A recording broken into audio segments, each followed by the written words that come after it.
And we're back with video 6 in the series called Watercolor Tell-All. Okay, so we were working with Skip's Grainy bristles, and I mentioned there was something I wanted to talk about, but didn't get around to. I think I did. It's been a day now since that last video, so I don't ever remember. I'm working with Skip's Grainy Bristle Watercolor 4, or Water 4. Now, this brush takes us back to streaky kind of brush, okay? And it does pick up paper texture fairly well. I'm still using that cold press, and that really does, it's a very tight paper. It holds this, because this particular brush is fairly wet, but you don't see it on this paper. Okay, so we'll just quickly test what we had before by putting down some of the dark blue. And I hope my nose stops running, because I'll be sniffling all in the video.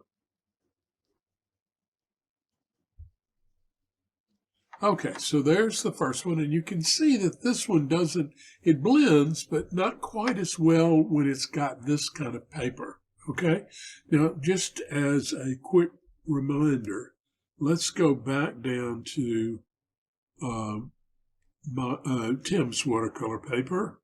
Call that Sanderson's Knot. I'm going to take it to its default setting, just a standard paper, and I'm going to put this in like we were.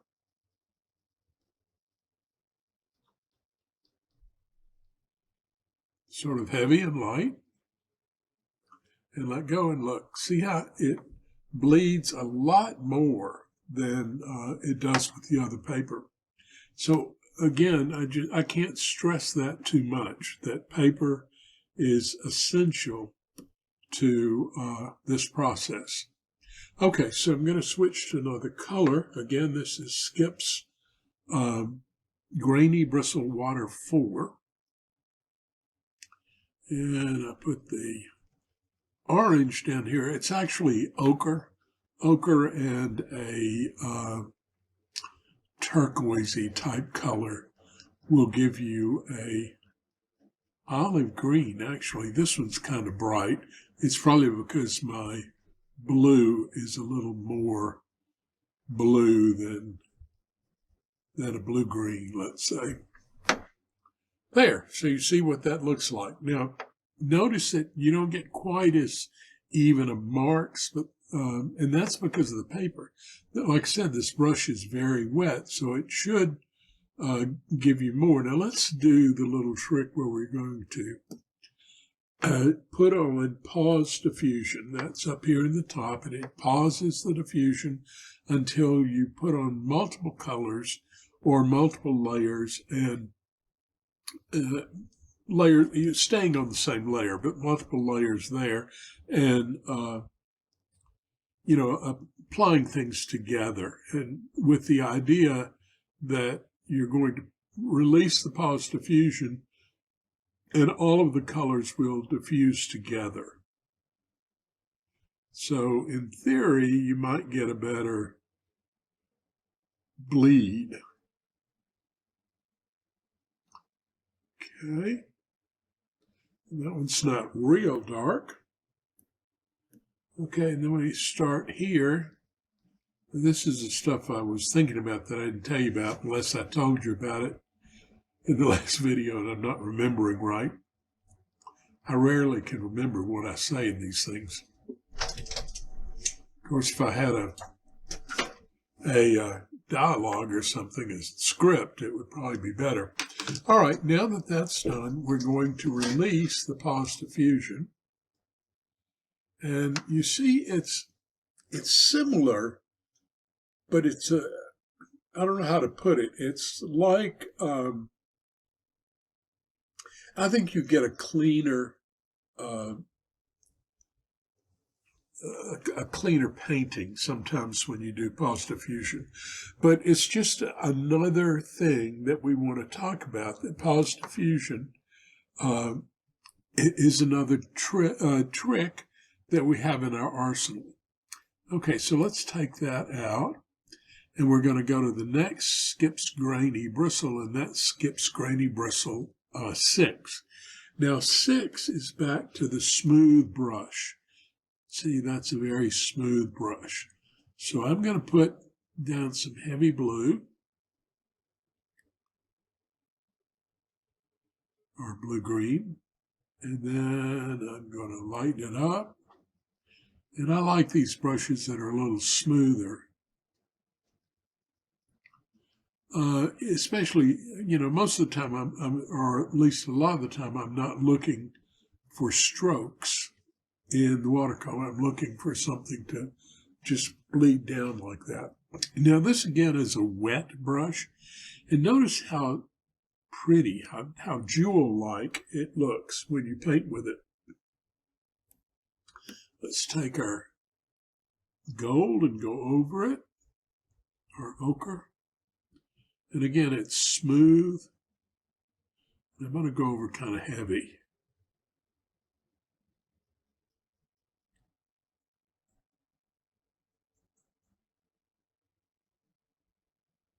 Then I'm going to start lightening up.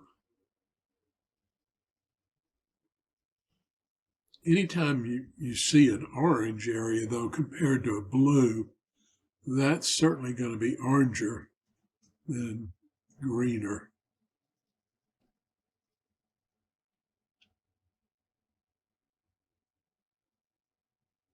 Okay, let it go. There you go. Now look at how much darker this looks down here than that. Now let's do just the opposite again with pause diffusion on.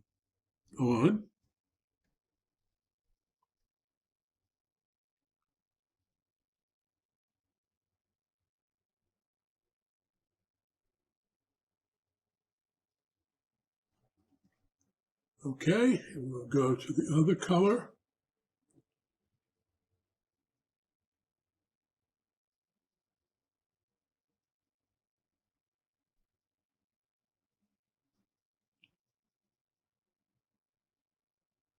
And we'll do the pause diffusion.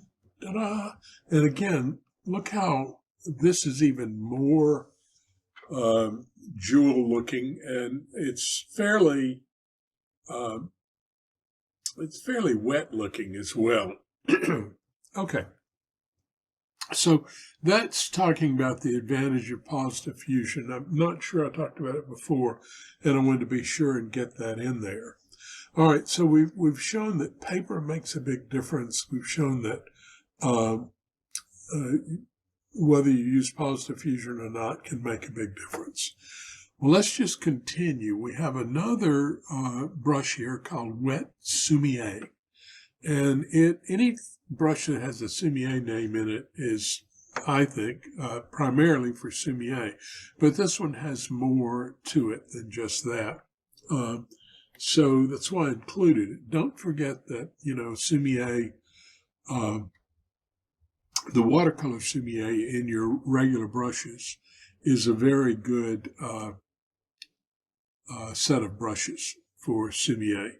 And they're nice watercolor brushes too. Now this one shows texture a lot, and it has the ability, the paint will go black as you add more and more paint, which is like watercolor. Now see, as I begin to add more paint, you see how it gets that black sort of look down here. Okay, we'll let that go. See, kind of black. Now we'll go to here, but again, very watery, and it's holding pretty well inside of the selection with the addition of this tight grain paper. So now I'm going to put the gold in, and down here in the dark area, it's just getting darker. And we will go up, and I'm going to start lightening. The problem with this brush in its configuration now is that its size is rigged to pressure. So if you lighten the pressure, you're going to get a thinner brush profile on the paper. It'll be a thin line instead of a wider line. But again, this is nice in that you get this sort of runny look inside, and there are times when you certainly want that look. All right, so with pause diffusion, we'll go back to the blue, and we'll put that in.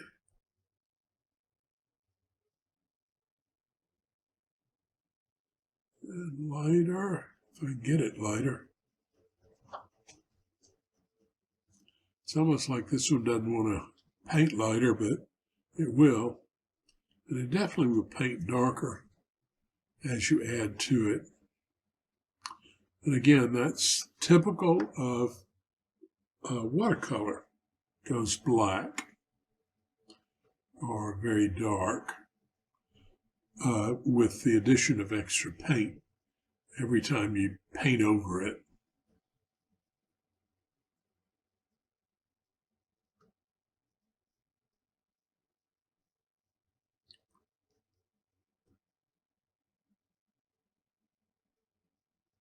Okay, so that one's not very light and dark, but you'll still be able to see what happens with the paint. Look at that. Woo!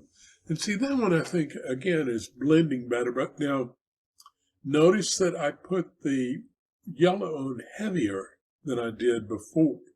And so it becomes predominant, being on top of the green. That's another thing to think about. The heaviest amount of paint you put on with the watercolor is usually the dominant one, depending on if you have some crazy stuff going on. Okay, so that's all we want to do in this particular video. We've gone down to, we've gone up to the wet sumi. So when we come back, we'll go bloom dab and basic watercolor, and then these linear brushes. And we may start a little bit of a painting just to give you an idea of how these brushes are working. We'll see. All righty now. See you in the next video. Bye-bye.